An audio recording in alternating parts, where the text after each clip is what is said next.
చదవబడిన లేఖన భాగాన్ని మనం గమనిస్తే పత్రిక పాఠభాగం నుండి మనకు అపోస్తుడైన పేతురు రాసిన మొదటి పత్రిక 3వ అధ్యాయం 8 నుంచి 15 వచనం వరకు, అలాగే సువార్త పాఠ్యభాగం నుండి పరిశుద్ధైన లూకా రాసిన సువార్త 5వ అధ్యాయం 1 నుంచి 11 వచనాల వరకు మనకు ఇవ్వబడ్డాయి.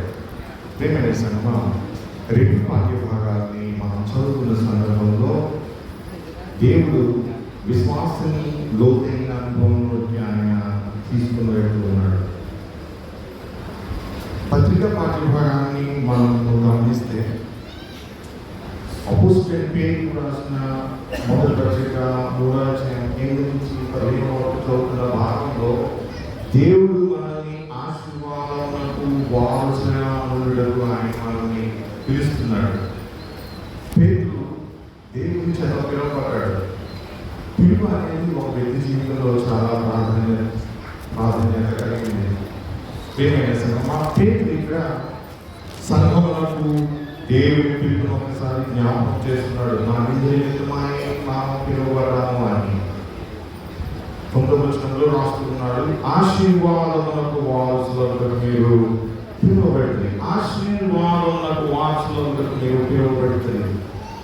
దేవుని యొక్క నిర్ణయము, ఆయన చిత్తము, ఆయన ప్రణాళిక అనేది మానవ జీవితంలో నెరవేరాలంటే ఆయన మనకిచ్చిన పిలుపును ముందుగా మనం తిరిగి ఉండాలి. పిలుపు అనేది లేకుండా ఒక వ్యక్తి దేవుని కూర్చోలేడు. పిలుపు అనేది లేకుండా ఒక వ్యక్తి దేవుని యొక్క విశ్వాసం ఉంచలేడు. కాలేవో అని పదం వాడబడతాడు. వేయబడిన కాలేవో అంటే పిలువబడిన అని. మనం అందరం తెలుగులో క్రైస్తవ సంఘం అంటాం కదండి. క్రైస్తవ సంఘం ఇప్పుడు మనకి ఆలయం సంఘం అని పిలువబడుతున్నాం. గ్రీక్లో మనం గమనిస్తే సంఘము అనే పేరుకి ఎక్లేసియా అనే పదం వాడబడుతుంది. ఎక్లేసియా అంటే అవుట్ ఆఫ్, బయటకు రావడం, అవుట్ ఆఫ్ బయటకు అని. కాలేవు అంటే ఇన్విటేషన్, పిలుచుట. ఎక్లేసియా అంటే బయటకు పిలువబడిన వారు, లేకపోతే బయటకు ఆహ్వానించబడిన వారు అని. ఈ లోక సంబంధమైన జీవితంలో ఈ సువార్త అనే పిలుపు ద్వారా దేవుడు మానవుల్ని తన యొక్క రక్షణ ప్రణాళికలోకి ఆయన ఆహ్వానిస్తున్నాడు. ప్రేమైన సకమా, పిలుపు అనేది మానవ జీవితంలో అది ఇవ్వబడిన సందర్భంలో ఆ పిలుపును మానవుడు అంగీకరించి దేవుని వెంబడించినప్పుడు ఆ వ్యక్తి ఆశీర్వాదములకు వారసుడిగా ఉంటాడు. ఆదికాండము 12వ అధ్యాయం 1 నుంచి 4 వచనాలు మనం చదువుతూ ఉన్న సందర్భంలో ఆ భాగంలో దేవుడు అబ్రాహాముని పిలుస్తూ ఉన్నాడు. అబ్రాహాముని పిలిచే సందర్భంలో దేవుడు ప్రాముఖ్యంగా ఒక పదాన్ని ఉపయోగిస్తూ ఉన్నాడు. నీవు లేచి అంటున్నాడు. నీవు లేచి అనే పదానికి పరిశుద్ధ గ్రంథంలో చాలా ప్రాధాన్యత ఉంది. నీవు లేచుట అని దేని సూచిస్తుందంటే నీ స్థితి నుండి నీవు లేవాలి. పడిపోయిన నీ స్థితి నుండి నీవు లేవాలి. పాపం స్థితి నుండి నీవు లేవాలి. ప్రేమైన సంగమా, అవిధేయత నీ స్థితి నుండి లేవాలి. దేవునికి విధేయతను చూపించాలి. తదుపరి నా కుమారుడు ఏం చేస్తూ ఉన్నాడు? తనంతా నష్టపోయిన తర్వాత అప్పుడు జ్ఞాపకం చేసుకుంటున్నాడు, పశ్చాత్తాపడుతున్నాడు. పశ్చాత్తాపం ఎలా వస్తుందో అతను ఒక మాట అంటూ ఉన్నాడు, నేను లేచి అంటున్నాడు. నా తండ్రి వెళ్ళి ఎక్కడి నుంచి కావాలి? పడిపోయిన స్థితి. ఎక్కడికి పడిపోయిన వ్యక్తి పందులు తినే స్థితికి పడిపోయాడు. ఆ స్థితి నుండి లేవాలి. ప్రేమైన సంగమా, పంది అనేది దేవునికి అసహ్యమైనది అని చెప్పి పరిశుద్ధ గ్రంథంలో రాయబడుతుంది. ఏమైనది కానీ ఆ వ్యక్తి పందులు తినే పొడుగును తిని ఆశపడాలని అనుకున్నాడే, కానీ అది కూడా దొరకైపోయింది. అప్పుడు నా స్థితిని జ్ఞాపకం చేసుకుంటున్నాడు. నేను లేచి నా తండ్రి వెళ్ళి, తండ్రి నేను పరలోకమునకు నీకు విరోధంగా నేను పాపం చేసింది అని ఒప్పుకోవాలి అనుకున్నాడు. వెళ్ళాడు, తండ్రి దగ్గరికి వెళ్ళాడు, ఒప్పుకుంటున్నాడు, చెప్తున్నాడు, సర్మా నువ్వు లేవాలి, నీ పిలుపు ఇవ్వబడుతుందంటే నీ పాప స్థితి నుండి నువ్వు బయటికి రావాలి. నీ యొక్క అవిధేయత స్థితి నుండి నువ్వు బయటికి రావాలి. అప్పుడు నీవు దేవుని సన్నిధానంలో నీవు చేర్చబడతావు. సర్మా పిలుపు అనేది లేకపోతే ఒక వ్యక్తి దేవుని మందిరంలో కూర్చోలేడు.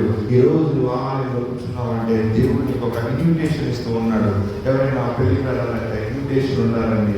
ఇన్విటేషన్ కార్డు కొన్నిసార్లు చూపించవలసి ఉంటుంది. ఆ కార్డు చూపిస్తేనే వారు లోనికి ఆహ్వానిస్తూ ఉంటారు. దేవుడు కూడా ప్రతి వ్యక్తికి కూడా ఆ ఇన్విటేషన్ ఇస్తూ ఉన్నాడు. ఆ ఇన్విటేషన్ తీసుకున్న వారు ఆయన చిత్తమునకు లోబడి ఆయన మందిరంలో వారు ప్రవేశించగలుగుతూ ఉంటారు. ఇక్కడ పేతురు చెప్తూ ఉన్నమాట, ఆశీర్వాదములకు వారసులుగా మీరు పిలువబడి. పేతురు పిలువబడ్డాడు, ఆ స్థితిని ఎరిగి ఉన్నాడు కాబట్టి తను ఆ మాటలు రాయగలుగుతూ ఉన్నాడు. అబ్రాహాముకి దేవుడు పిలుపునిచ్చే సందర్భంలో ఆయన చెప్తున్న మాట అబ్రాహాముతో, నీవు లేచి నీ దేశం నుండి, నీ బంధువుల యొక్క నుండి, నీ తండ్రి ఇంటి నుండి 3 స్థలాలు చెప్తున్నాడు. దేశం నుండి, బంధువుల యొక్క నుండి, తండ్రి ఇంటి నుండి బయలుదేరి నువ్వు బయటకు రా అంటున్నాడు ప్రభు.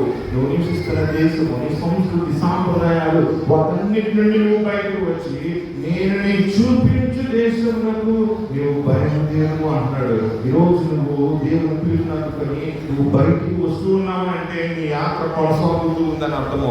ఆ యాత్ర కడదాకా కొనసాగాలి. ప్రియమైన సంగమా, యాత్రికులమైన మనము ఈ లోకంలో క్రీస్తు కొరకు మనము ఒక మహిమగల సంఘంగా కట్టబడుచున్నాము అన్న సంగతిని మర్చిపోకూడదు. అందుకే పేతురు రాసిన మొదటి పత్రికలో మొదటి అధ్యాయంలో 2వ వచనంలో అంటూ ఉన్నాడు, ఈ పత్రికని ఎవరికి రాస్తున్నాడంటే యాత్రికులకు రాస్తూ ఉన్నాడంట. యాత్రికులు, మన యాత్రికులమైన మన ప్రయాణం ఏంటి? పరలోకపు యాత్ర. ఆ యొక్క సత్యాన్ని మానవుడు మర్చిపోకూడదు. దేవుడు మనకిచ్చిన పిలుపును మనం జ్ఞాపకం చేసుకుంటే అబ్రాహాముకి ఇవ్వబడిన పిలుపులు ఆశీర్వాదాలను ఆయన ప్రతి విశ్వాసం ఇస్తూ ఉంటాడు. అబ్రాహాముకి ఏమైనా ఆశీర్వాదం ఇస్తూ ఉన్నాడు. ఆదికాండం గ్రంథంలో 12వ అధ్యాయంలో మనం చదువుకున్న సందర్భంలో దేవుడు అబ్రాహామును పిలిచినప్పుడు తన ఇంటి నుండి బయటికి రమ్మంటున్నాడు, తన సంస్కృతి సాంప్రదాయాల నుండి బయటికి రమ్మంటున్నాడు. ఆ విధంగా దేవునికి లోబడి బయటికి వచ్చిన సందర్భంలో దేవుడు అబ్రాహాముని గొప్పవాడిగా చేస్తానన్నాడు. ఆదికాండం 12వ అధ్యాయంలో 2వ వచనంలో నిన్ను గొప్ప జనంగా చేసి, నిన్ను గొప్ప జనంగా చేసి ఏమంటున్నాడు? గొప్ప జనంగా చేస్తున్నాడు. రెండోది, నిన్ను ఆశీర్వదించి నీ నామమును గొప్ప చేయుదును, నీవు ఆశీర్వాదం నువ్వు. నేను ఆశీర్వదించు వారిని ఆశీర్వదించను, నేను దూషించు వారిని శపించను. భూమి యొక్క సమస్త వంశములు నీ యందు ఆశీర్వదించబడునని అబ్రాహాముతో దేవుడు వాగ్దానం ఇస్తున్నాడు. ఆ వాగ్దానం నెరవేరాలంటే అబ్రాహాము దేవుడు మాటకి విధేయుడు అవ్వాలి. తన తండ్రి నుండి, దేశం నుండి, బంధువుల నుండి అతను బయలుదేరి దేవుడి మాటకి లోబడి దేవుడు తాను చూపించిన కనాను దేశంలో ప్రయాణంగా వెళ్తూ ఉన్నాడు. ఆశీర్వాదాలు మనం వారసులు అవ్వాలంట. వారసులు అని పదమంటే బైబిల్లో చాలా ప్రాధాన్యత. అబ్రాహాముకి దేవుడు ఆశీర్వాదం ఇచ్చాడు. ఆ ఆశీర్వాదంలో ఏ వాగ్దానం రాయబడింది? సంతానం అనే వాగ్దానం రాయబడింది. ఆ సంతానం క్రీస్తు. ప్రియమైన సంగమా, మనం దేవుని మాటకి లోబడి ఆయన్ని గమనించి మన అలవాట్ల నుండి, సంస్కృతి సాంప్రదాయం నుండి, ఆచారాల నుండి బయటకు వచ్చే సందర్భంలో, ప్రభుత్వ సందర్భంలో మనం పొందుకునే భాగ్యం ఏంటంటే యేసు క్రీస్తు అనే ఆశీర్వాదాన్ని మనం పొందుకుంటాం. అబ్రాహాముకి దేవుడు అబ్రాహాముగా పేరు మార్చుతున్నాడు, ఇస్సాకుని ఇస్తున్నాడు, ఇస్సాకుని యాకోబుని ఇస్తున్నాడు, యాకోబుకు 12 మంది గోత్రకర్తలను ఇస్తున్నాడు, యాకోబుకు యూదా ఇచ్చాడు, యూదా నుండి ఆయన దావీదుని ఇస్తున్నాడు, దావీదు నుండి యేసు క్రీస్తు ప్రభువుని ఈ లోకంలో జన్మ చేస్తున్నాడు. అంటే మన దేవుని పిలుపుకు లోబడినప్పుడు మనకి పొందుకునే ఆశీర్వాదం ఏంటంటే అది యేసు క్రీస్తు ప్రభువే. ఈ లోకంలో మనకి ఎన్ని సంపదలున్నా, ఎంత ఆస్తి ఉన్నా, ప్రియమైన సంగమా, ఏది కూడా మనం ఇచ్చిన ధ్యానం చేర్చలేదు. ఒకటి మాత్రం వాస్తవం, దేవుడికి లోబడినప్పుడు నీవు పొందుకునే ఆఖరి బహుమతి ఏంటంటే యేసు క్రీస్తు అనే ఆశీర్వాదము. అపోస్తలుల కార్యాల గ్రంథంలో మనం చదువుతున్న సందర్భంలో 3వ అధ్యాయంలో 26వ వచనంలో అక్కడ ఒక మాట రాయబడుతూ ఉంది. ఈ భాగంలో మనం చదువుతున్న సందర్భంలో ఇక్కడ దేవుడు తన సేవకుని పుట్టించి మీలో ప్రతి వాని దుష్టత్వం నుండి మళ్లించడం వలన మేము ఆశీర్వదించటకు ఆయనను మీ అంతకు మొదట పంపారు. దేవుడు మనకి ఆశీర్వాదం ఇవ్వడానికి ఆయన చేస్తున్న పని ఏమిటంటే తన కుమారుని లోకంలో పుట్టిస్తున్నాడు. ఆయన శ్రమ, మరణ, పునరుత్థానముల ద్వారా మనలో ప్రతి వాడు కూడా వారి యొక్క దుష్టత్వం నుండి ఆయన మనల్ని మళ్లించడం వలన ఆయన మనల్ని ఆశీర్వదిస్తూ ఉన్నాడంట. అందువరకే ఆయన ఈ లోకానికి పంపబడ్డాడు. ఈరోజు మనం ఏ ఆశీర్వాదంలోని మనం ప్రవేశిస్తూ ఉన్నామంటే దేవుని కుమారుడైన యేసును ఆశీర్వాదములకు వారసుకోవడానికి మనం పిలువబడుతున్నాము. చాలా మంది దేవుని పిలుపుని చురుకవేయించుతూ ఉంటారు. దేవుని పిలుపుని అందరూ కూడా మనం చురుకవేయించకూడదు. ఒక్కసారి నువ్వు దేవుని కూర్చున్న అనుభవం ఎరిగిన తర్వాత దాన్ని పోగొట్టుకున్న పిలువ అది ఎంత గొప్ప భాగ్యమో నువ్వు పొందుకోవాలంటే చాలా కష్టపడాల్సి ఉంటుంది. ఆదాము ఏదెనులో తోలిపోయిన తర్వాత ఆదాము ఏదెనులోకి ప్రవేశించకుండా దేవుడు అక్కడ కెలుపు నడిలో ఉంచుతున్నాడు. కారణం ఏంటి? పాపం అనేది మానవుడు దేవుడి ముఖమునకు దూరంగా ఉంచుతుంది.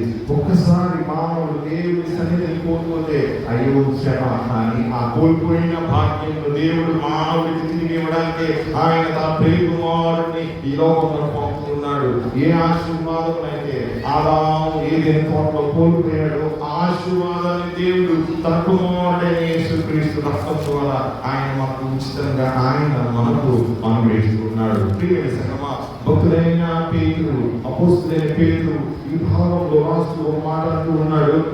కనుక మీరు కీడుకు ప్రతి కీడైనను దోషులకు ప్రతి దోషిని చేయక దీవించుడి. ఇప్పుడు మనం చూస్తే మనం పిలువబడ్డాము. పిలువబడిన తర్వాత మన పిలుపును కాపాడుకోవాల్సిన బాధ్యత మన మీద ఉన్నది.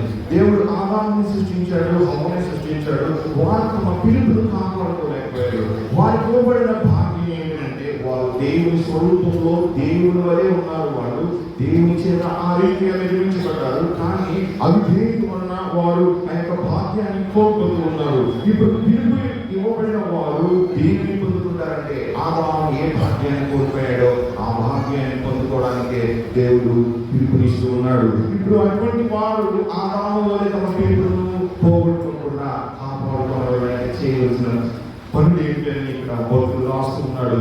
మన పిలుపును కాపాడే క్రమంలో ఈ లోకంలో మన ప్రయాణం చేయాల్సి ఉంటుంది. విశాలమైన సముద్రం ఉంటుంది. సముద్రంలో పడవ వెళుతూ ఉంటుంది. ఆ పడవ వెళ్ళాలని అంటే చుక్కాని అంటే అవసరమై ఉంటుంది. చుక్కాని వెళితే పడవ ఆ రీతిగా వెళ్తూ ఉంటుంది. గాలి వచ్చినా తుఫాను వచ్చినా ఆ చుక్కాన్ని బట్టి పడవైనా నావైనా ఎంత పెద్ద ఓడైనా అది నీటిలో మునిగిపోకుండా అది ప్రయాణం చేయగలుగుతూ ఉంటుంది. దేవుని ధర్మశాస్త్ర గ్రంథంలో మనం ఆచరించిన సందర్భంలో ఈ లోక సంబంధమైన ఆందోళనని మనం తగ్గించుకుని దేవుని పిలుపుని కాపాడుకునే వారుగా ఉంటాము. దేవుని పిలుపుని పొందుకున్న మనం ఆయన పోలి జీవించవలసిన వారుగా ఉంటాము. ఆయన ఏ రీతిలో ఉన్నాడో మనం కూడా అదే రీతిలో ఉండాలి. ఆయన ఏ స్వభావాన్ని కలిగి ఉన్నాడో ఆ స్వభావాన్ని మనం కూడా కలిగి ఉండాలి. అందుకని ఇక్కడ అపోస్తలుడైన పేతురు సంఘంలో చెప్తూ ఉన్న మాట, కనుక కీడుకు ప్రతి కీడైనను దోషులకు ప్రతి దోషిని చేయక దీవించి అంటున్నాడు. ఇక్కడ కీడు అనే పదానికి మూల భాషలో మనం చదివితే మనకి ఇప్పుడు మత్సరం అనే తెలుగులో మాట వాడడం తెలుసు కదా. మత్సరం అంటే ఏంటి? చెడ్డపనులు అని. అంటే ఎదుటి వ్యక్తికి చెడు చేయాలనే ఆలోచన, తలంపు, ఎదుటి వ్యక్తిని నశింప చేయాలని ఆ కోరిక ఉన్న దానిని ఆ అర్థం ఇక్కడ ఉపయోగిస్తూ ఉన్నాడు. ప్రియమైన సంగమా, కాకోస్ అనే పదం వాడుతున్నాడు. కాకియా ఆ పదం గ్రీక్ లో. దాని అర్థం ఏంటంటే ఎదుటి వ్యక్తి నశించుకోవాలని కోరుకోవడం, దానికి అనుగుణంగా క్రియలు చేయడం. అది దుష్ట స్వభావం అండి. అందుకని ఇక్కడ చెప్తున్నాడు కీడు అనే పదం ఇక్కడ వాడుతూ ఉన్నాడు. బైబిల్ కూడా కీడు అనే పదం అంటే అక్కడ ఇంగ్లీష్ బైబిల్ చదివితే ఈవిల్ అనే పదం ఉంటుంది. ఈవిల్ అంటే అర్థం ఏంటి? అది ఎదుటి వ్యక్తి నాశనం కోరుకునేది. దేవుడు ఇప్పుడు కూడా ఆ స్వభావాన్ని కలిగి ఉండదు అన్నాడు. అది అపవాది స్వభావం. ఆదాము పడిపోయిన సందర్భంలో సర్పం యొక్క కీడు ద్వారా ఆ యొక్క కీడు చేయబడిన తమ స్వభావం ద్వారా ఆదాము దేవుని భాగ్యాన్ని కోల్పోయారు.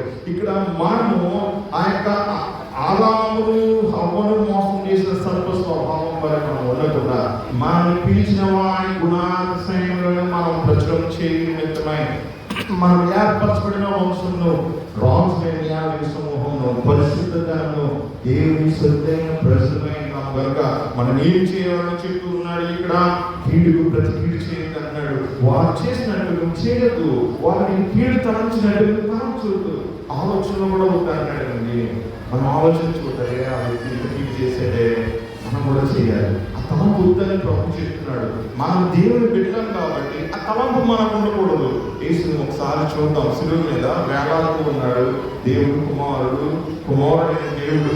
ఆయన అవమానిస్తూ ఉంటే ఆయన ఏమనుకున్నాడు? తండ్రి వీళ్ళు చేస్తున్నారో వెలుగు కనుక వీరిని క్షమించమంటున్నాడు. క్షమించడం అంటే తెలుసా, నీ వస్త్రం వేసి కప్పెట్టు. అది నువ్వు కట్టేసేవనుకో అది మనకి కనబడుతుందా? కనబడుతుంది. పాపం కనబడుతుంది. క్రీస్తు ఏ రీతిగా కప్పుతున్నాడు? రక్తంతో కప్పుతున్నాడు. అవుతుంది కదా, మనకి మనసు చేయించారు. మనసు పైన బైబిల్ ఉంది కదా, పూర్వకాలంలో యేసు క్రీస్తు శిలువ మీద మరణించక ముందు క్షణకు ముందు ఏం జరిగిందంటే ఆ మనసు అనేది దాయబడింది. ఆ మనసులో దేవుని ఆజ్ఞలు గల 2 రాతి పలకలు ఉంటాయి. రాతి పలకలు ఏముంటాయి? 10 ఆజ్ఞలు ఉంటాయి. మనం పాపం చేసిన ప్రతిసారి మన మీద నేరారోపణ చేయబడుతూ ఉంటుంది. ఆజ్ఞల్లో ఒక ఆజ్ఞ అతిక్రమించినా మన పాపం నియంత్రించబడుతూ ఉంటాం. మన మీద నేరారోపణ చేయబడిన సందర్భంలో మనం దేవుడి దృష్టిలో దోషులు ఎంచబడి తీర్పుకు గురవుతాం. కానీ దేవుడు ఇశ్రాయేలు ప్రజలకు ఇచ్చిన భాగ్యం ఏంటంటే యోమ్ కిప్పూర్ దినమున, ప్రాయశ్చిత్తాల దినమున ఆ యొక్క మనస్సు మీద 53 సంవత్సరానికి ఒకసారి ఆ యొక్క 10 పశువుల రక్తాన్ని 7 మాళ్ళు తన చికెన్ వేలుతో చిందిస్తూ ఉంటాడు. ఆ చిందించిన సందర్భంలో మానవ పాపములకు క్షమాపణ జరిగేది. కానీ ఆ క్షమాపణ తాత్కాలికంగా ఉంటుంది. ఒక పశువు రక్తమే మానవ పాపానికి తాత్కాలిక క్షమాపణ కలిగిస్తుంది. కానీ దేవుని యొక్క రక్తం శాశ్వతమైన క్షమాపణ కలిగేస్తూ ఉంటుంది. వాస్తవం చెప్పాలంట, యేసుక్రీస్తు ప్రభు కల్వరి మీద రావాడుతుంటే ఆ మందసము గొలుగుతా కొండ కింద ఉన్న గుహలో ఉందంట. అది గిర్షియన్ దేవాలయానికి గొలుగుతా కొండ కింద ఉన్న గుహ మాటని కూడా ఉంది. సికియా గుహ అనేది ఉంటాయి. ఆ సియోను కొండ అలాగే గొలుగుతా కొండ ఇదంతా ఒక్కటే రాతితో కూడిన స్థలం. అది ఒక పెద్ద గుహ. మీరు లోపలికి వెళ్తే అదంతా తోడిన రాతి స్థలంలో ఉంటది. అక్కడ నుంచే సొలొమోను పెద్ద పెద్ద బండరాలతో యెరూషలేము మందిరాన్ని, ఇతర భవనాలను నిర్మించాడు. ప్రియమైన సంగమా, మనం జ్ఞాపకం చేసుకుంటే మత్తయి గ్రంథంలో ఇర్మియా మనసును దాచినట్టు రాయబడుతూ ఉంటది. మత్తయి గ్రంథం మా బైబిల్లో అయితే లేదు, ఆర్సీఎం వారి బైబిల్లో ఉంటది. ప్రియమైన సంగమా, మనం జ్ఞాపకం చేసుకుంటే యేసు క్రీస్తు యొక్క రక్తము రాతి పాటలు గల, దేవుని ఆజ్ఞలు గల రాతి పాటలు గల మనసు మీద పడినప్పుడే మనకి క్షమాపణ కలుగుతుంది కదా. అప్పుడే కదా దేవుడు ఆ యొక్క మనస్సును నిర్మించమని ఆజ్ఞని ఇవ్వడానికి గల కారణం అనేది అది సంపూర్ణమైనది. ప్రియమైన సంగమా, మనం జ్ఞాపకం చేసుకుంటే దేవుడు మన యొక్క పాపములు తన యొక్క రక్తంతో కడిగివేసిన సందర్భంలో మనం ఏం చేయవలసి ఉంటుంది? దేవుడికి మన పాపము కనబడకుండా ఆ యొక్క ప్లేట్ ఉంటుంది, బైబిల్ పెట్టాం కదా, దాని మీద ఒక బంగారు రేపు ఉంటుంది అనమాట. అది దేవుడి సింహాసనం అంటారు. దాన్ని దేవుడి సింహాసనం అంటారు. ఇప్పుడు క్రీస్తు మన కొరకు మరణించి తిరిగి లేచి మన రక్తాన్ని కడిగాడు. అందుకని లోపల ఉండవలసిన ధర్మశాస్త్రాన్ని మనం ఏం చేస్తున్నాం? ఆ యొక్క మాంసం పైన మనం పెట్టుకున్నాం. అంతకుముందు లోపల ఉంది, ఇప్పుడు అది పైన ఉంది. అది దేనికి సూచనగా ఉందంటే మనం విమోచించబడ్డాం, మన పాపం నుండి మనం కడుగబడ్డాము అనే దానికి ఆ నీడు, ఆ మనసు మనకి సాదృశ్యంగా ఉంది. ప్రియమైన సగమా, ఆయన ఏ రీతిగా మన పాపము దేవుడి నేత్రములకు కనబడకుండా తన రక్తంతో కప్పివేస్తున్నాడో మనం కూడా సహోదరులుగా ఆ ప్రేమ చూపించాలని పరిశుభ్రంగా తెలియజేస్తుంది. కాబట్టి కీడు ప్రతి చేయదు అంటున్నాడు. అలాగే దూషణకు ప్రతి దూషణ చేయక దీవించి, ఇక్కడ వాడబడిన పదానికి మూల భాషలో మనం జ్ఞాపకం చేసుకుంటే అకారణమైన నిందనమాట. ఎదుటివారి రెప్యుటేషన్ దెబ్బతీయడానికి, ఎదుటివారి గౌరవాన్ని భంగం కలిగేయడానికి, వారికి తెలియకుండా కొన్ని సందర్భాల్లో కొంతమంది చెడు మాటలు చెప్తూ ఉంటారు. ఎక్కువగా ఉద్యోగం చేసే స్థానంలో మీరు చూడగలుగుతూ ఉంటారు. ఎవరైనా ఉద్యోగం చేసిన అనుభవం ఉంటే అటువంటి ఎక్స్పీరియన్స్ ఖచ్చితంగా ఉంటుంది. వీళ్ళని తెలియకుండా మేనేజర్ దగ్గరికి వెళ్తారు, లేకపోతే హెచ్ఆర్ దగ్గరికి వెళ్తారు, లేకపోతే సిఇఓ దగ్గరికి వెళ్ళి వాళ్ళని చెప్తూ ఉంటారు. ప్రియమైన ఇక్కడ అకారణమైన నింద, దూషణ ఈ మాటలు కదా. అందుకనే దూషణకు ప్రతి దూషణ చేయక ఏమని చెప్తున్నాడు? దీవించని అంటున్నాడు. ఇక్కడ యోగ అనే పదం వాడబడుతుంది. యోగ్య అంటే మంచి మాట మాట్లాడడం అని అర్థము. ఇక్కడ దీవించి అని రాయబడుతుంది. దాని అర్థం మంచి మాట మాట్లాడాలి. ఇతరుల గురించి నీవు మంచి మాట మాట్లాడమని మూల భాష మనకు తెలియజేస్తుంది. అది ఆశీర్వాదంతో కారణమవుతున్నారు. అందుకనే నువ్వు ఇతరుల గురించి నువ్వు మంచి మాట మాట్లాడిన సందర్భంలో నీవు ఆశీర్వదించబడతావు. ఎందుకంటే నువ్వు ఆశీర్వాదంలో నీవు వారసుడిగా నువ్వు పిలవబడ్డావు. ఎవరు ఆశీర్వాదాన్ని యేసుకు నీవు వారసుడిగా నీవు పిలవబడుతున్నావు. మనము 10 నుంచి 12 వచనాలు మనం చదువుకునే సందర్భంలో కీర్తనకారుడు దావీదు రాసిన సంగీతం 34లో 12 నుంచి 16 వచనాల వరకు గల ఆ భాగంలో మాటలు ఇక్కడ పేతురు భక్తుడు ఎత్తి రాస్తూ ఉన్నాడు. ఏమని రాస్తూ ఉన్నాడు అంటే, మనం చదువుదాం ఒకసారి. కీర్తన 34 సంకీర్తన 12వ వచనం చదువుతారండి. బ్రతుకువాడు ఎవరైనా ఉన్నాడా? మేలు గందుచును అనేక దినములు బ్రతుకువాడు ఎవరైనా ఉన్నాడా? చెడ్డ మాటలు పలుకకుండా నీ నాలుకలను, కపటమైన మాటలు పలుకకుండా నీ పెదవులను కాచుకొనుము. కీడు చేయటం అని మేలు చేయము, సమాధానము కలిగి దాన్ని వెంటాడుము. యెహోవా దృష్టి నీతిమంతుల మీదను, ఆయన చెవులు వారి మొర్రకును బొగి ఉన్నవి. దుష్క్రియలు చేయవారి జ్ఞాపకమును భూమి మీద పట్టుబడితే యెహోవా కన్నులు వారికి యెహోవా సన్నిధి వారికి విరోధంగా ఉన్నది. ఇదే భాగాన్ని పేతురు భక్తుడు తన పత్రికలో రాస్తూ ఉన్నాడు. మనం సరిగ్గా ఈ భాగాన్ని ఇక్కడ కీర్తనకారుడు రాసిన మాటలు మనం ఒకసారి ధ్యానం చేస్తే, బ్రతుకువాడు ఎవరైనా ఉన్నాడా? బ్రతుకుడా అంటే ఏంటి? జీవించడా అంటే ఏంటి? మానవ లేని జీవితం. ఆదాము అదే కోల్పోయాడు. ఆదాము కోల్పోయిన భాగ్యాన్ని మనం పొందుకోవాలని మనం ఆశపడితే మనం ఏం చేయాలని ఇక్కడ భక్తుడు చెప్తున్నాడు. మేలు నొందుచు అనేక దినములు బ్రతుకువాడు ఎవరైనా ఉన్నాడా? ఏం చేయమంటున్నాడు? ముందుగా చెడ్డ మాటలు పలుకకుండా నీ నాలుకలను, కపటమైన మాటలు పలుకకుండా నీ పెదవులను కాచుకోము. మన పెదవులను, మన యొక్క నాలుకలను మనం కాచుకోవాలి. అప్పుడు మనం మేలు చేసిన వారు అవుతామంట. భక్తుడు కూడా తన పత్రికలో అదే రాస్తున్నాడు. మీరు ఇతరుల గురించి మంచి మాట మాట్లాడిన సందర్భంలో అది మీకు ఆశీర్వాదం అవుతుంది. దోషులకు ప్రతి దోషిని అయిన, కీడుకు ప్రతి కీడైన చేయక జీవించి బ్లెస్ చేయాలి. నేను వస్తూ ఉంటాను దాదాపు నా సోదరుడు చాలా మంది కనిపిస్తూ ఉంటారు. అందరూ అవసరమైతే నాకు తెలిసిన రైగారు వందలంటారు. గాడ్ బ్లెస్ యూ అంటే మాట్లాడిన ఎవరితో టైం ఉండదు. గాడ్ బ్లెస్ యూ అంటే నువ్వు దీవించడం నీ బాధ్యత. ప్రియమైన సంగమా, నువ్వు దీవించినప్పుడు అది నీకు ఆశీర్వాదంగా, అది నీకు ఎంచబడుతూ ఉంటుంది. ఇక్కడ మనం గమనిస్తే 11-12 వచనాల్లో భక్తుడు రాస్తున్నాడు, బదులు జీవమును ప్రేమించి అంటున్నాడు. ఇక్కడ నూతన నిబంధనలో జీవము అనే పదానికి నిత్య జీవం అని అర్థము. యేసు ప్రభువు అని అర్థము. యేసులోనే మనకు నిత్య జీవం ఉంది. యేసునందే నిత్య జీవం. హల్లెలూయా. ప్రభు యేసునందే హల్లెలూయా పాడొచ్చు కదా చిన్న పాటల వాళ్ళు. ప్రేమించి సంగమా, జీవమును ప్రేమించి మంచి దినములు చూడగొరువాడు. అదే మాట రాస్తాడు. చెడ్డదాన్ని పలకుండా, నాలుకను, కపటమైన మాటలు పలకుండా పెదవులను కాచుకోవాలి. సేమ్ అయ్యే మాటలు రాస్తున్నాడు. అతడు కీడు నుండి తొలగి, అతడు అని అంటే ఆశీర్వాదములకు వారసుడిగా ఉండదు పిలువబడిన వాడు అనగా నువ్వే. అతడు కీడు నుండి తొలగి మేలు చేయవలను. ఇతరులకు మేలు చేయాలి. యేసు ప్రభువుతో మాట్లాడబడుతుంది.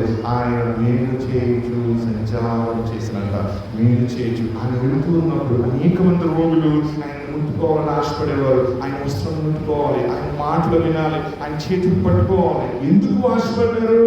ఆయనలో స్వస్థపరచు శక్తి ఉంది. ఆయన దేవుని కుమారుడు కాబట్టి ఆయన ద్వారా వారు మేలు పొందాలని ఆశించారు. యేసు ప్రభు కూడా వారందరికీ మేలు చేసి సంచరించాడంట. ఆఖరి కలవరి కూడా ఆయన శివమామలో తెచ్చేటప్పుడు కూడా ఆయన ఇతరుల గురించి ఆయన మేలుకరమైన మాటలే పలికాడు. తండ్రి వీరు ఏం చేయించున్నారు, వీరేమి వీరిని క్షమించుము అని తండ్రిని పాపం చేయగలిగాడు కదా. ఆశీర్వదిస్తూ ఉన్నాడు. అక్కడ దీవించి అనే మాటకి ఏమని చెప్పిన అక్కడ యోగి అనే పదం వాడబడింది. దాని అర్థం ఏంటంటే మంచి మాట మాట్లాడటం అర్థం వస్తుంది. ఇక్కడ మనం గమనిస్తే భక్తుడు 11-12 వచనం రాస్తున్నాడు. ప్రభువు కన్నులు నీతిమంతుల మీద ఉన్నాయంట. ఇప్పుడు కూడా ప్రభువు యొక్క కన్నులు నీతిమంతుల మీద ఉన్నాయంట. ఆయన చెవులు వారి ప్రాంతాల వైపుకు ఉన్నాయంట. ప్రియమైన సంగమా, మనము ఆశీర్వాదములకు వారసులుగా మనం పిలువబడ్డాం కాబట్టి ప్రియమైన సంగమా, ఆయన చెవులు మన ప్రాంతాల వైపు ఆయన ఒగ్గి ఉండే ఆయన సత్యాన్ని మనం మర్చిపోకూడదు. ఆయన కన్నులు ఎప్పుడు మనం చూస్తూ ఉండే ఆయన సత్యాన్ని మనం మర్చిపోకూడదు. ఇంకొక మాట చెప్తున్నాడు 11వ వచనంలో, సమాధానం వేదకి దాని వెంటాడము. సమాధానం వేదకి దాని వెంటాడము. హీబ్రూలో షాలోమ్ అనే పదం ఉపయోగించబడుతుంది. షాలోమ్ అంటే అర్థం తెలుసా? సమాధానము. దేవుడిని నీకు సమాధానం కలుగుచేయుగాక. ప్రియమైన సంగమా, మనం నమస్తే అని చెప్తాం, వందనాలని చెప్తాం క్రైస్తవ పరిభాషలో. కానీ హీబ్రూలో యూదులు ఏమని చెప్తారంటే ఇశ్రాయేల్లో షాలోమ్ అని అంటారు. షాలోమ్ అనగా నీకు సమాధానం కలుగుగాక అని. షాలోమ్ అంటే ఎవరో తెలుసా? యేసు ప్రభువే. సమాధానములకు కర్త ఆయన, షాలేము రాజు ఆయన. ప్రియమైన సంగమా, నీవు సమాధానం వెంటాడాలి అని అంటే నువ్వు యేసును వెంటాడాలి. నువ్వు యేసు వెంటాడినప్పుడే కదా నీ జీవితంలో నీకు మంచి దినాలు వచ్చేది. నువ్వు యేసు వెంటాడినప్పుడే కదా నీకు సమాధానం నెమ్మది నీ జీవితంలో ఉండేది. అందుకని సమాధానం వ్యక్తి కానీ వెంటాడాలి, నువ్వు పరిగెత్తాలి సమాధానం వైపు. ప్రియమైన సంగమా, ఉదయకాలంలో ప్రభు చెప్తున్నాడు, గ్రంథంలో చదవాలి. నువ్వు వెంటాడాలంటే సమాధానానికి గ్రంథాన్ని చదవాలి. నువ్వు ఈ గ్రంథాన్ని చదివినప్పుడు నువ్వు సమాధానాన్ని నువ్వు పొందుకుంటావు ఖచ్చితంగా. ప్రియమైన సంగమా, గ్రంథంలో చదివి గ్రంథంలో రాయబడిన మాటలను నీ హృదయంలో నీవు పదిలపరుచుకున్న సందర్భంలో నీవు క్రీస్తు యొక్క బిడ్డగా ఆశీర్వాదానికి వారసుడిగా నువ్వు ఉంటావు. ఈ లోకంలో సాక్షిగా ఉంటావు. మనం ఆశీర్వాదానికి వారసుడిగా పిలువబడుతున్నామంటే సాక్షులంగా ఉండడానికి మనం పిలువబడుతున్నాం. అన్నిటి మనం చూసి క్రైస్తవులు అంటారు. ఎందుకో తెలుసా? మనం దేవుని బిడ్డలం కాబట్టి. ప్రియమైన సంగమా, మనం దేవుని బిడ్డలం అని పిలువబడుతున్నాం అంటే ఆయన లక్షణాలు మనలో ఉండాలి. ఇప్పుడు మనం గమనిస్తే 13-14 వచనంలో భక్తుడైన పేతురు రాస్తూ ఉన్నాడు, మీరు మంచి విషయంలో ఆసక్తి గలవారైతే, మంచి విషయం అంటే దైవ సంబంధమైన ఆజ్ఞలు అతిక్రమించకుండా ఎదుటివాని మేలు కోరి విషయంలో నువ్వు ఆసక్తి గలవారైతే మీకు హాని చేయబడవుడు. నిజమే కదా? నీవు ఆజ్ఞల మార్గంలో పెరిగిన సందర్భంలో నీవు ఇతరులకు మేలు చేసి నువ్వు సంచారం చేసిన సందర్భంలో నీకు హాని చేసే వారు ఎవరు ఉంటారో? ఎవరు కూడా నీకు హాని చేయరు. పరిశుద్ధ గ్రంథం అదే చెప్తుంది. అయితే ఇంకొక మాట చెప్తున్నాడు 14లో, మీరు ఒకవేళ నీతి నిమిత్తము శ్రమపడినను మీరు ధన్యులే. నీతి నిమిత్తము మీరు శ్రమపడిన ధన్యులే అంటున్నాడు. పరిశుద్ధ మత్తయి రాసిన సువార్త 10 యేసు ప్రభు ఆయన ఒక ధన్యత చెప్పుకున్నాడు. నీతి నిమిత్తమై హింసించబడువారు ధన్యులంటే నీతి నిమిత్తము. నీతి అనగా ఎవరు? యేసు ప్రభు. సెదాక అనే పదం వాడబడుతుంది హీబ్రూలో. ప్రియమైన సంగమా, సెదాక అంటే ఏమిటి? దాని అర్థము దేవుని యొక్క నీతి పరిశుద్ధమైనది. అది అగ్ని వలె మండుచు ఉంటుంది. బంగారం పుటకలో వేసినప్పుడు ఏ రీతిగా బంగారం సువర్ణంగా మార్చబడుతూ ఉంటుందో, నీతి అనేది కూడా అది అనుదినము కూడా అది యేసులో అది మెరుగు పెట్టబడుతూ ఉంటది. అందుకని ఇక్కడ అంటున్నాడు, మీరు ఒకవేళ నీతి నిమిత్తము శ్రమపడినను మీరు ధన్యులే. మీరు ఆ విధంగా శ్రమపడినా మీరు ధన్యులే అంటాడు. ధన్యులు అనే పదానికి ఆశీర్వదించబడిన వాడు అర్థం. మకారియోస్ అనే పదం వాడబడుతుంది గ్రీకులో. మకారియోస్ అంటే ధన్యుడు, ఆశీర్వదించబడిన వాడు, సంతోషభరితుడు అని అర్థము. ప్రియమైన సంగమా, మీరు ఒకవేళ నీతి నిమిత్తము శ్రమ పడినను, శ్రమ అంటే అర్థం ఏమిటి తెలుసా? ఇరుకైన గౌరవం వచ్చే దారి లేదు. ఆ దారి తప్ప నీకు అవకాశం లేదు. ప్రయాణించాలి. ప్రయాణిస్తే అవకాశం కానీ దారి వెలుగుగా ఉంది. నువ్వు నడుచుకుంటూ వెళ్ళినప్పుడు నీ శరీరం రాపికి గురే గాయాల అవుతుంది. ప్రియమైన సంగమా, ఇక్కడ ప్రభు చెప్తూ ఉన్నాడు, ఆ రీతిగా ఉన్న శ్రమ. ఇంకొక అర్థం ఏంటంటే శ్రమ అనే పదానికి తరమపడటము అని అర్థము. తరమపడటం నీ నెమ్మది లేకుండా నీ వెనకాల శత్రువు తరుగుతూ ఉంటే ఏమవుతుంది? మూల భాష అర్థం అనే శ్రమ కూడా దాన్ని హింస అని కూడా తరచుమా చేయబడుతూ ఉంటుంది. ఇక్కడ మనం జ్ఞాపకం చేసుకుంటే, మీరు ఒకవేళ నీతి నిమిత్తము శ్రమ పడిన మీరు ధన్యులే. వారి రేపటకు భయపడకుడి, కలవరపడకుడి. ఇక్కడ ఈ పత్రిక రాస్తున్న సందర్భంలో రోమా ప్రభుత్వం క్రైస్తవ సంఘంకి వ్యతిరేకంగా చట్టాలు చేస్తూ ఉంది. క్రైస్తవుని సింహాలకు ఆహారంగా ఇస్తూ ఉంది. కొలోసియం లాంటి పెద్ద పెద్ద స్టేడియంస్ మీరు యూట్యూబ్ లో ఫోటోస్ లో మీరు చూడొచ్చు. ఆ కొలోసియం లాంటి పెద్ద పెద్ద స్టేడియంస్ లో విశ్వాసుల్ని లేకపోతే కాపరులని, అపోస్తలులని, సువార్తికులను, ప్రియమైన సంగమా, ఏ స్నామమును బహిరంగంగా ఒప్పుకున్న వారిని వాటికి ఆహారంగా వారు వేస్తూ ఉండేవారు. సింహాలు దేవుని బిడ్డలు తింటూ ఉంటే అక్కడ ఉన్న వారందరూ కూడా సంతోషంతో కాక వేస్తూ ఉండేవారు. శ్రమ అంటే అది క్రీస్తు కొరకు నువ్వు శ్రమ పడితే, ఆ రీతిగా శ్రమ పడాల్సి వస్తే నువ్వు శ్రమ పడాలి. ప్రభు చెప్తున్నాడు. అందుకని అంటున్నాడు ఇక్కడ, వారి వ్యతిరేక మాటలకు భయపడకుడి అంటూ ఉన్నాడు. కలవరపడకుడి. కలవరం అంటే ఏంటో తెలుసా? తుఫాను వచ్చినప్పుడు ఏమవుతుంది? అది గిరిగిరా తిరుగుతూ ఉంటుంది. సుడిగాలి కొన్ని సందర్భాల్లో ఇళ్ళను కూడా ఇంటి కప్పులు కూడా అది గాలితో తీసుకుని వెళ్ళిపోతూ ఉన్నది. కలవరం అంటే ఏంటి తెలుసా? హృదయంలో పెనుగాలి కదిలినప్పుడు ఏ రీతిగా ఉంటుందో హృదయం ఆ రీతిగా కదులుతూ ఉన్నప్పుడు దాన్ని కలవరం అంటారు. అందుకని ఇక్కడ కలవరపడకుడి, భయపడకుడి అని ప్రభు చెప్తున్నాడు. ప్రియమైన సంగమా, ఎందుకో తెలుసా? 15-16 అన్నాడు, నిర్మలమైన మనస్సాక్షి గలవారే. కల్మషం లేని మనస్సాక్షి మన అంతరంగంలో ఉంటుంది. ఇది తప్పు, ఇది న్యాయము, ఇది నీతి, ఇది అన్యాయం అని మనకు తెలియజేసేది దేవుడు మనలో పెట్టిన ఆత్మ యొక్క స్వభావము. ఆ మనస్సాక్షిని మీరు నిర్మలమైన మనస్సాక్షిని కలిగిన వారై ఏమంటున్నాడు, మీలో ఉన్న నిరీక్షణని గురించి. నీ నిరీక్షణ ఏంటి? ఒకరోజు క్రీస్తు వస్తాడు, ఆయన తీసుకుని వెళ్తాడు. అదే నీ నిరీక్షణ. మీలో ఉన్న నిరీక్షణని గురించి మిమ్మల్ని హేతు అడుగు ప్రతివానికి ఎవరు అడుగుతారు? అన్వేషణుడు అడుగుతారు. ఎందుకు నమ్ముతున్నావు యేసు ప్రభువుని? ఎందుకు నువ్వు యేసుని విశ్వాసం ఇస్తున్నావు అని. యోబు అక్కడ కురుకులతో అక్కడ మొక్కబడుతూ ఉన్నాడు సాతాను ద్వారా. అక్కడ శోధించబడుతున్న సందర్భంలో భార్య వచ్చి అంటుంది, ఎందుకు ఈ బాధ నీకు, చచ్చిపోవచ్చు కదా అని అంటుంది. కానీ యోబు ధైర్యంగా ఉన్నాడు. నీటి దినాల్లో కూడా నీకు ముందు అదే రీతిగా ఉండమంటారు. ప్రియమైన సంగమా, భార్యలు భర్తలు ఎంతమంది విమర్శించలేదు, ఏమనుకోకండి. భర్తలు కూడా అదే రీతిగా చేస్తున్నారు. అలాగే న్యూస్ పెడదామంటే భయం వేస్తుంది. ఒక వారం రోజుల నుంచి రాత్రి కూడా అలాగే వచ్చింది. ఇది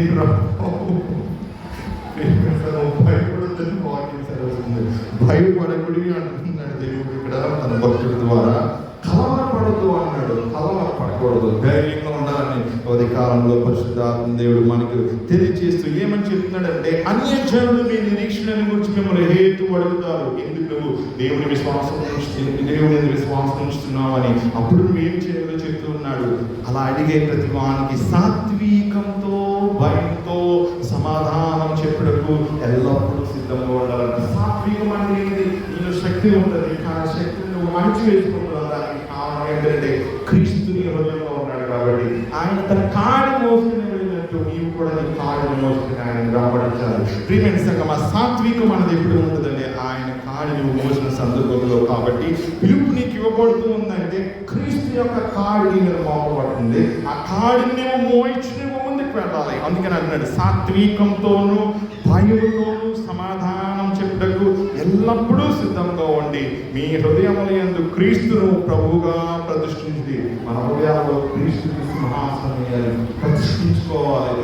ప్రతిరోజు కూడా ఆయన ఆరాధించాలి, ప్రతిరోజు కూడా ఆయన ఘనపరచాలి మన హృదయం, ప్రతి క్షణం పనిదినము కూడా. కానీ మన హృదయంలో ఇక్కడ పేతురు చెప్పిన లక్షణాలు ఏమైనా ఉన్నట్లయితే మనలో క్రీస్తు ప్రతిష్ఠితుడిగా మనలో ఉండలేడు. ప్రియమైన సంగమా, ప్రతిష్ఠిత అంటే ఏంటో తెలుసా? ప్రత్యేకంగా ఉండుట. ప్రతిష్ఠిత అంటే ఏంటో తెలుసా? వేరుగా ఉండుట. అబ్రహాము వేరుపరచబడ్డాడు తన కుటుంబం నుండి, తండ్రి నుండి, బంధువుల నుండి, దేశం నుండి. ఈరోజు నువ్వు క్రీస్తు వరకు పిలువబడుతున్నావంటే నీ యొక్క పాప జీవితం నుండి నువ్వు వేరుపరచబడాలి. నీ యొక్క ప్రతి విధమైన హేయమైన అతిక్రమ జీవితం నుండి నువ్వు వేరుపరచబడాలి. క్రీస్తు కొరకు నువ్వు పరిశుద్ధులుగా బ్రతకాలి. క్రీస్తు నీ హృదయంలో పరిశుద్ధులుగా మిమ్మల్ని మీరు పరిశుద్ధపరచుకోవాలి.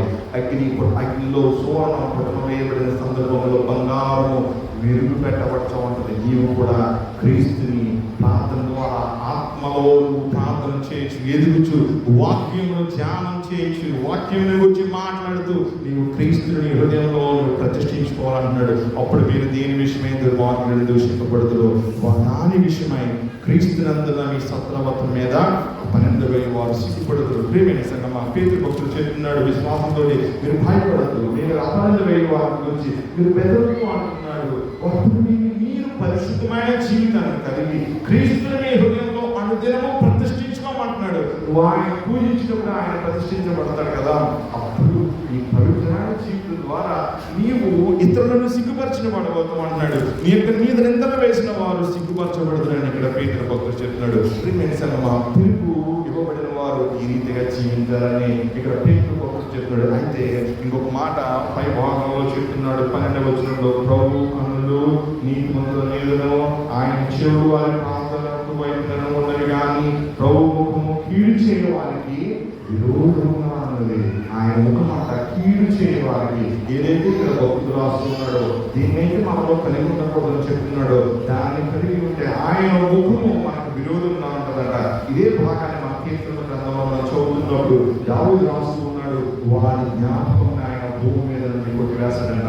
జ్ఞాపకం కొట్టివేయడం అంటే ఏంటి? ప్రేమ సంగమా, ఆ స్థితి మన దేవుడి బిడ్డలకు రాకూడదు. అందుకని ప్రభువు హెచ్చరిస్తూ ఉన్నాడు, మీ హృదయంలో క్రీస్తును ప్రతిష్ఠితంగా మీరు చేసుకోవాలి. ప్రతిదినం కూడా మనము లోకాసు వార్త గొప్పం పరిశుద్ధ లోకంలో రాసిన సువార్త 5వ అధ్యాయంలో మొదటి నుంచి 11 వచనాలు మనం చదువుతున్న సందర్భంలో ఒక అద్భుతమైన సత్యాన్ని ఇక్కడ దేవుడు బయటపరుస్తున్నాడు. తన కుమారుడు ద్వారా వాక్యం చెప్పడం ఒక బాధ్యత అయితే, దేవుడి ద్వారా వాక్యాన్ని ప్రకటించడం కూడా ఒక సత్యం. ప్రియమైన సంగమా, యేసు ప్రభువు అంతవరకు వాక్యం చెప్పాడు.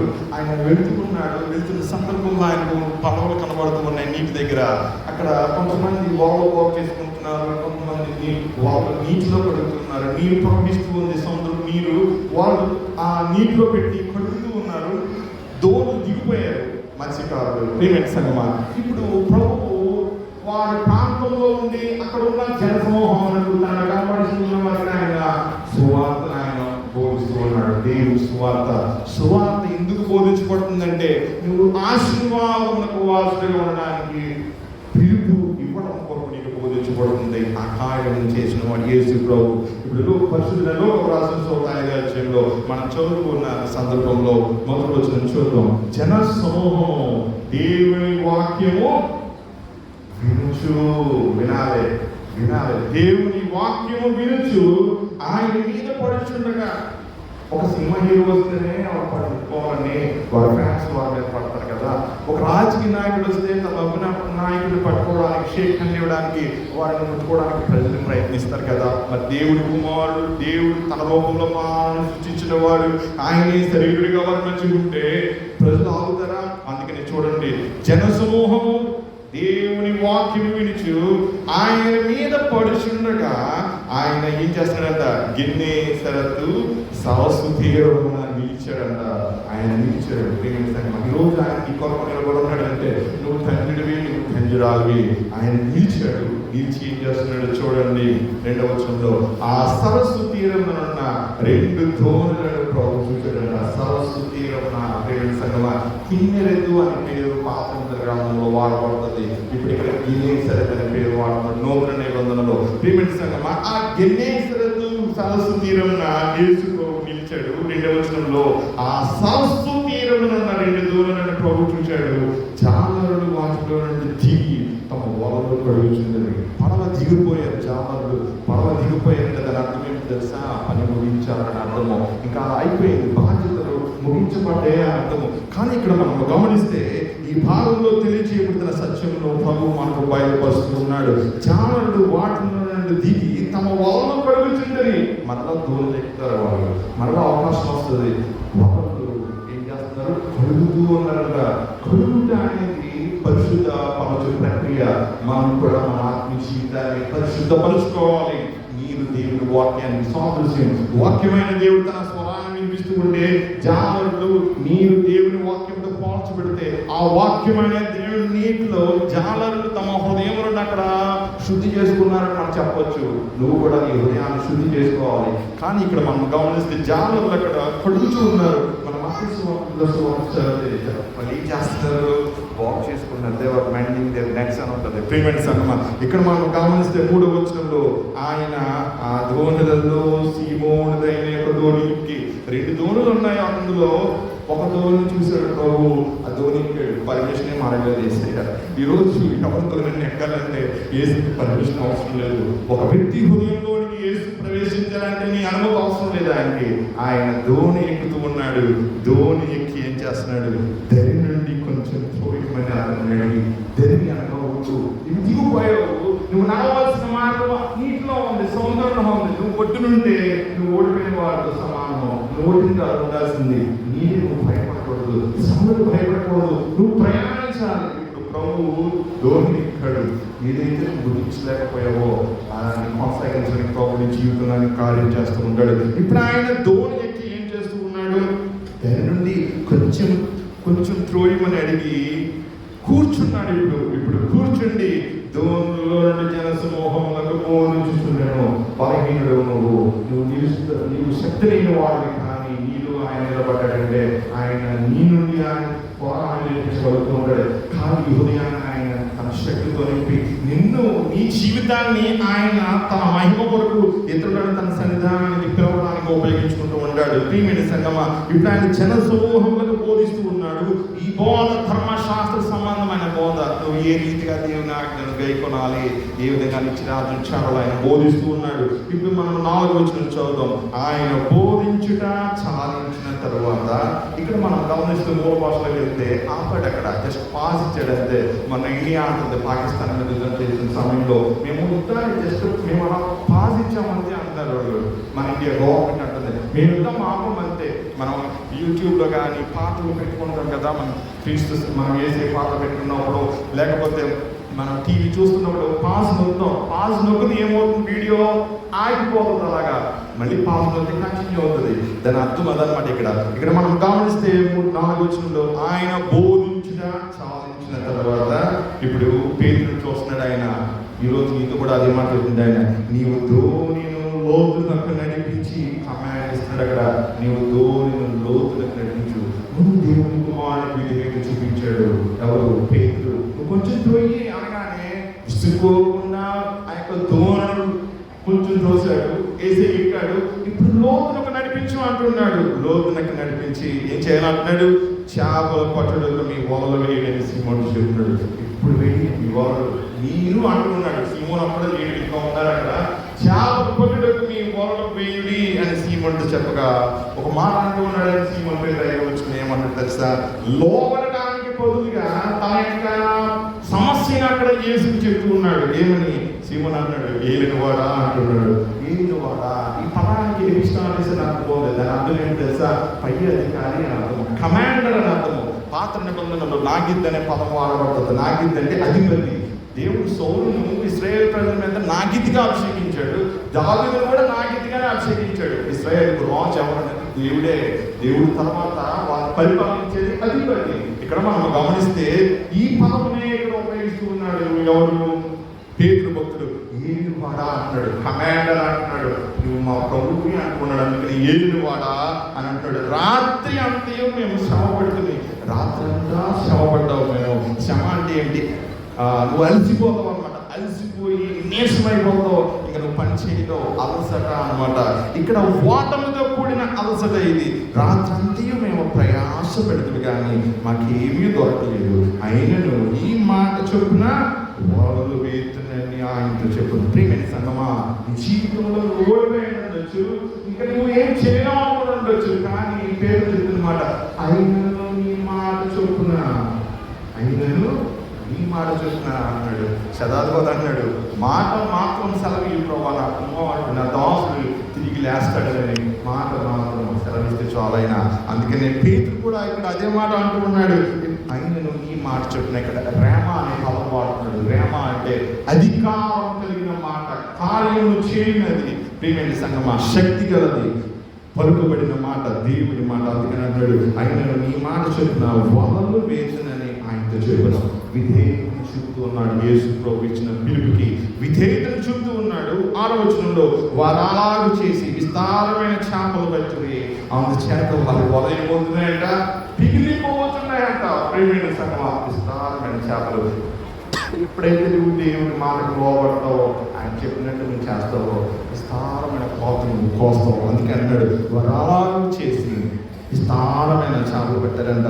అందుకనే వారి వలలు పిగిలిపోతున్నాయంట. 7వ వచనంలో వారు వేరొక దోణులను తమ పాలు వారు వచ్చి తమకు సహాయం చేయగలనని వారికి సంజ్ఞలు చేసి వారు వచ్చి 2 దోణులు మునిగినట్లు నింపి. 2 దోణులు ఉన్నాయి అక్కడ. ఒకటి పాత నిబంధన, రెండవది నూతన నిబంధన. ఒకటి ఇశ్రాయేల్ సంఘం, రెండవది క్రీస్తు సంఘం, వచ్చిన సంఘం. 2 దోణులు నిండిపోయినాయే. అంటే ఇశ్రాయేల్ ప్రజల ధోని నిండిపోతుంది విశ్వాసంతోటి. అనేక వచ్చిన ధోని కూడా నిండిపోతుంది. పరిచయంలో వాటి మీద వేసినప్పుడు అలసిపోయినప్పుడు కొంచెం దగ్గర కొంచెం తీసుకెళ్ళగలుగుతా అన్నాడు ప్రభు. విస్తారమైన కోపంలో కోస్తామని ఇక్కడ దేవుడు పేతురికి తెలియజేస్తూ ఉన్నాడు. మనం గమనిస్తే 7వ వచనం రాయబడుతుంది 2 దోణులు మునిగినట్లని తెలియన్నాడు. ఇది పరలోకంలో వచ్చే విశ్వాసులకు, పరిచయంలో లభించే విశ్వాస సమూహానికి ఇక్కడ సాక్ష్యంగా 8వ వచనంలో సీమోను పేతురు అది చూచి యేసు మోకాళ్ళ ఎదురు సాగిలు పడ్డాడంట. సాగిలు పడుతూ ఉన్నాడు. సాగిలు పడి ప్రభువా నన్ను విడిచిపోము, నేను పాపాత్ముడని చెప్పాను. ప్రభు సన్నిధానంలో మోకాళ్ళు తగ్గించుకుంటున్నాడు. అయ్యా నేను పాపాత్ముడిని, నన్ను విడిచిపో అంటూ ఉన్నాడు. పాపాత్ముడిని అంటున్నాడు. 9వ వచనంలో యాదీనగా వారు పట్టిన చేపల రాశికి అతనితో కూడా ఉన్న వాళ్ళందరూ విస్మయముందరి. అలాగ సీమోనుతో కూడా పాల్గొని జబదయి కుమారులకు యాకోబును, యోహానును, విస్మయం ఉంది. అందుకు యేసు ఏమంటున్నాడు? భయపడకము, ఎప్పటి నుండి నీవు మనుషులను పట్టువాడబోయిందని సీమోనుతో చెప్పాను. వారు దూరులందరికీ చేర్చి సమస్తమును విడిచిపెట్టి ఆయనను వెంబడించి సంగమా. ఒక మాట యూనిటీ కనబడుతుంది, అక్కడ ఐక్యత కనబడుతుంది.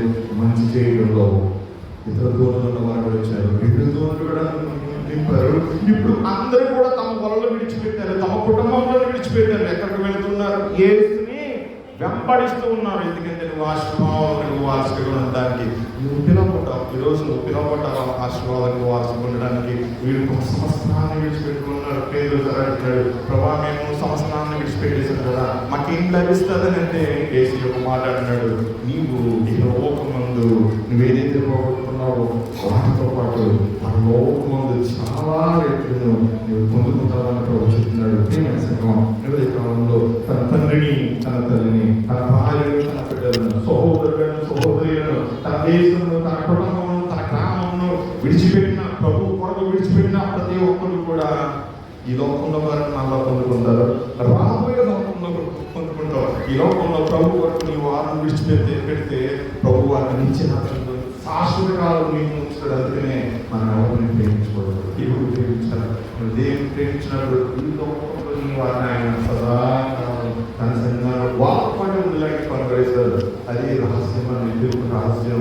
తెలుగు పోగొడుతున్నావా? పేరుగా బాగా చేస్తారు. అది కొరకు సమస్తం పెట్ట కదా, మాకేంటి లాభం లేదు కదా, వ్యాపారస్తుంది కదా, లాభం ఏంటి? ఇచ్చి జీవిస్తున్నాడు ఆయన. అన్ని జీవులు పొందుకోవడం సిద్ధంగా ఉన్నావా? ఆ విధంగా చేస్తావా? లోతైన అనుభవంలో పెడతావా? అందుకని నడిపించిన అలావారికి ఎత్తున మాస్టర్ ఇక్కడ రాస్తున్నాడు. లోతైన జనములలో లోతురాని వాడు స్మరణ లోవాడుతను నేర్పించి లోపములు సవరించి. లోపాన్ని సవరించడం ప్రార్థన చేయలేదు. అప్పుడు అట్లయితే పాట అయితే 10 అయిపోతుంది మనకి. ప్రేమించండి విన్న వాక్యాన్ని హృదయంలో మనం భద్రపరుచుకున్నాం. పేరు కొరకు చెప్పినట్టు మన హృదయాల్లో ఆయన ప్రశ్నించుకున్నాం. ఆ రీతిగా చేసిన రోజు పర్వతాలు వచ్చిన భాగ్యం జరుగుతుంది. ఆ విధంగా చేయడానికి పరిశుద్ధాత్ముడు మనందరికీ సహాయం చేయగలక. సమస్త జ్ఞానం ఇచ్చిన దేవుని సమాధానం యేసు క్రీస్తు వలన హృదయంలోని తమకు కాలేదుగాక.